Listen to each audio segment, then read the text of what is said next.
Welcome to a historic edition of Global AI News. The geopolitical map of the Western Hemisphere was redrawn in the dark of night.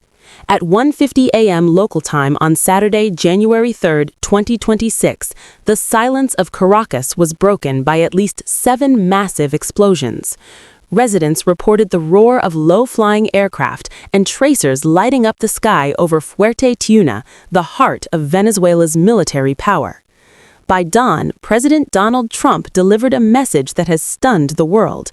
The United States has successfully carried out a large-scale strike and captured Nicolás Maduro. Pentagon officials confirmed that Delta Force, the same elite unit that took down al-Baghdadi, extracted Maduro and his wife, Celia Flores, from their fortified home. This was not a long, drawn-out invasion. It was a surgical decapitation strike. Trump described the operation as brilliant and seamless, noting that while some U.S. forces were injured, the objective was achieved with minimal American casualties. We are now seeing the first verified footage of smoke rising from La Carlota airfield as the Maduro era comes to a violent and sudden end. Part 2. The Cartel of the Suns, the legal case. 10 to 20 minutes. While the world sees a military strike, Washington is framing this as a law enforcement action.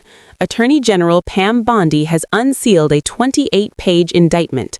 The U.S. government no longer recognizes Maduro as a president, but as the leader of the Cartel of the Suns. The charges are staggering: narco-terrorism, conspiracy to import 7 tons of cocaine into the U.S., and the use of machine guns to protect drug shipments. By designating the Venezuelan government as a foreign terrorist organization in 2025, the Trump administration created the legal off-ramp to use military force under the guise of protecting U.S. personnel and stopping the flow of drugs.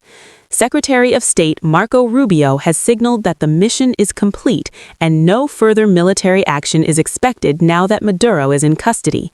But the legal road is just beginning. Maduro is reportedly being flown to New York, where he faces a minimum of 20 years to a maximum of life in prison. We look at the 1989 arrest of Panama's Manuel Noriega as the only historical parallel for what we are witnessing today. Part 3. Global Fallout and the New Dawn, 20 to 30 minutes. The international response has been a divide between celebration and condemnation. In Florida, Deputy Secretary of State Christopher Landau hailed a new dawn for Venezuela.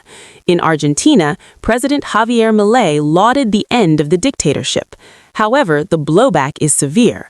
Russia has demanded immediate clarification, calling the capture an unacceptable violation of sovereignty. Iran and Cuba have denounced the move as state terrorism. Perhaps most critically, Brazil's President Lula said the U.S. has crossed an unacceptable line that threatens the stability of the entire continent. As Caracas remains without power in several sectors, the Board of Peace framework is being discussed to stabilize the country's oil industry, the largest reserves in the world. Trump has already stated that U.S. oil companies will be very strongly involved in the rebuild. Is this the birth of a new democracy or the start of a chaotic power vacuum? We will be live streaming the president's 11 a.m. press conference from Mar-a-Lago as this world-changing story continues to unfold.